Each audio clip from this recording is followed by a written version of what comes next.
YouTube, what's up? Back again for another daily fishing video here on Andrew Upshaw Fishing. Just wrapped up day one of the Bassmaster Open here on the James River. Caught 14 pounds, 1 ounce. Good day, not the best day, sitting around in the top 40 somewhere. But, you know, it was a solid day, and that's exactly what I needed. But today's video is going to feature a little secret tip for throwing a Wacky Rig. You know, and I'm not just talking about any Wacky Rig. I'm not talking about Wacky Rig and a stick worm or something like that. But a couple of little things, a little tinkering things that are going to help you the next time you're on the water throwing a Wacky Rig straight tail finesse worm. Not just a Cinco or something like that. This is a little bit more complex, and it requires a couple of tools that will help you catch more bass. But hey guys, real quick, if you haven't yet, hit that sub button in the bottom right hand corner. The channel's starting to blow up a little bit, and it's pretty awesome. I had a comment, because I always read my comments. I had a comment saying that I look tired, and guys, I'm exhausted.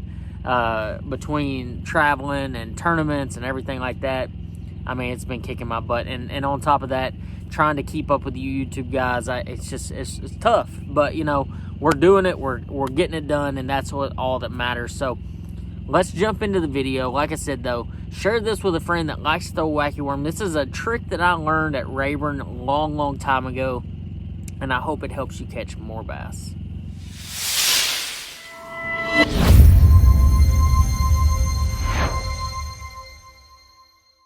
All right, guys, today's tip is going to feature throwing a straight tail finesse worm and a couple of little tricks that are going to help you catch more fish the next time that you want to throw it on a Wacky Rig.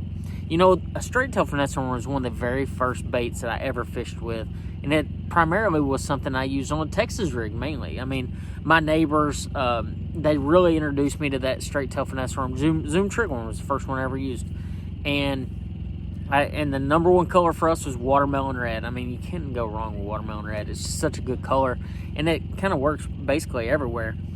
But like I said, I used to use it on a Texas rig almost exclusively. And as I adapted as an angler, as I learned, and as I fished new bodies of water, I started learning just how much that Wacky Rig really played a major role in how I fish. So when I first started throwing the Wacky Rig, I basically hooked it dead in the middle. And I'll show you exactly what I used to do. And I mean, it's old school, guys. Like, we used to throw it on anywhere between 10 and 20 pound test.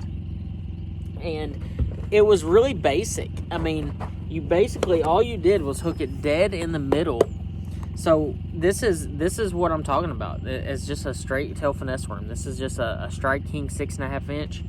And we used to hook it right dead in the middle, just like that. And, you know, there was actually two different ways to rig it. You either hooked it in the egg sac, so it set like this, or you hooked it in the middle and it set like that.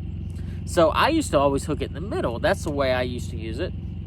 But the one thing about it, especially the way we used to rig it, when you hook it in the middle, you would actually lose a lot of worms. I mean, you lost the crap out of them. And I got tired of losing all those worms. And so I was doing me being me, I did a lot of research. And a guy named Shin Fukai introduced me to a little rig, and it's called the Gambit Rig. So this is the Gambit Rig. It's a tube style. It's a 5mm tube. So for a straight tail finesse worm like the Strike King one or a Zoom trick worm, you want the 5mm. This one right here. That's the one you need. And there's actually a tool for it. This tool here, okay? So you lick this a little bit, you put it on this little Gambit tool. And as you can tell, when I stretch it, it stretches. It's kind of like a skirt maker, basically. And all you do is you take your worm.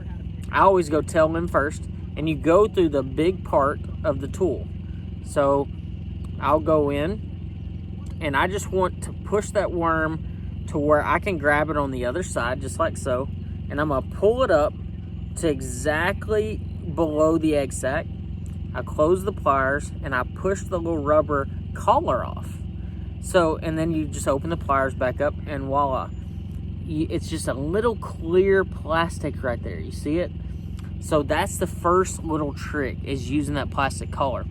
The second thing I do is I get a nail weight, and I use a lot of different size nail weights. I mean, I've got some really big ones like this one. This is a giant one. That's for fishing out deep. I've got this Half Moon. This is, I think it's a VMC Half Moon. It's a really good nail weight. And then I have just regular nails, little small nails. And what I do is I'll take that nail and I'll break it into little small pieces. I mean, this is a tiny little piece. And I'll get that straight tail finesse worm. I'll bite the tip off. I want it to be a little flat. And I'm gonna actually push that nail in the head of the worm, not the tail, the head, okay? I want that nail in the head, just like so. So now I'm holding it by the tail here. This has the nail, here's the plastic sleeve, and this is the tail. So that's the way that the first steps that you do with the worm. So you put the nail, you put the collar, and you're good to go, okay?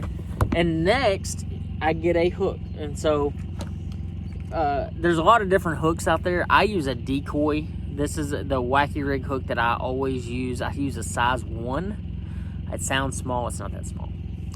It's a perfect Wacky Rig hook, especially for 5-inch ochos, 4-inch ochos, and straight tail finesse worms. So basically what I do, and to give you the best example as I can here, is I'm going to, this is the head of the worm that has the weight. Here's the collar, here's the tail.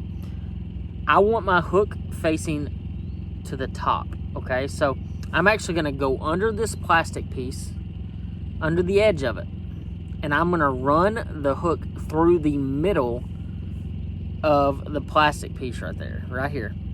So I'm actually not even hooking the worm really. As you can tell, you can almost see the entire hook right there. And so when I'm fishing this worm, the weight's gonna stay down here, and it's going to shake back this way. So the hook point's always up. So when you go to set the hook's in the optimal position to set the hook. And the tail's gonna be fluttering in the back and floating around. Sometimes I'll dye that tail. And the other little trick, this is a Toledo bend trick. My dad would probably kill me for telling you this. But a little Toledo bend trick is you take a little small glass rattle, one of those real tiny glass rattles, and you shove it in the tail of this thing. So anytime you sit there and you're just shaking that Wacky Rig, that tail's just shaking and making a lot of noise. And a lot of times if those fish are on beds, they're gonna definitely eat that worm if they see it. So this is how it's rigged, exactly how I rig it. So when I'm fishing that, the optimal line size for fishing the Wacky Rig, but Wacky Rig straight tail finesse worm, like a Zoom trick worm, is on a spinning rod. This is just the way I like to fish it. I'm not saying it's made in science or anything like that. I use a 7-foot medium action rod. You don't need a heavy action rod or medium heavy action rod. The only time I will upsize my rod, I'll go to like a 7-foot medium heavy 20-pound line, is if I'm flipping it around bushes and I'm just worried about trying to get in and around these bushes and catch these fish out of there. Not worried about the fall rate as much. I'm just worried about throwing that wacky worm in there, a real slow fall, and a lot of times that's when you're gonna catch those big ones. But 99.9% of the time I'm throwing a spinning rod, I'm throwing 10-pound Strike King tour grade braid to a 10-pound leader, and that's the important part. You don't want to go too light, but you don't want to go too heavy. I actually went out on Rayburn with a guy, and he was throwing 10-pound fluorocarbon and kicked my butt long time ago. I was fishing as a co-angler, and it absolutely made all the difference in the world. So from now on, when I throw this worm, I throw it on 10, no questions asked. That's just how I do it. You don't have to set the hook hard. You honestly, all you got to do is lean into them. You'll hear a lot of like different stories as far as how to fish it, but I really prefer to fish it with a weed guard on my hook. You know, there's some guys that will say they absolutely never fish a weed guard. I like to throw my stuff around cover. I like to throw it around stumps, laydowns, grass. And if you do that, you're gonna have more success on the water. Guys, if y'all haven't yet, please hit that subscribe button. We are blowing up. I wanna blow YouTube up. I want y'all to learn from these tips. I want y'all to catch more bass the next time you're on the water. I hope you enjoy this tip, and I will see you on the next video.